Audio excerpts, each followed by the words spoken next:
श्रावणात शिवशंकराची उपासना, आराधना आणि पूजन करण्याची प्राचीन परंपरा असल्याचे पाहायला मिळते. श्री विष्णूंच्या अनुपस्थित जगाचा कार्यभार 4 महिने महादेवांकडे असतो. म्हणूनच महादेवांचे आवाहन करून त्यांची करुणा भागण्यासाठी रुद्राभिषेक, पूजा अर्चा केली जाते. शिवशंकराचा ओम नमः शिवाय हा नाममंत्र म्हणून त्याची आपण पूजा करतो.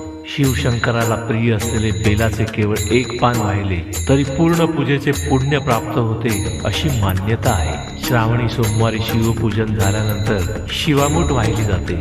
4थ्या श्रावणी सोमवारी शिवामूठ म्हणून जव वाहण्याची परंपरा आहे.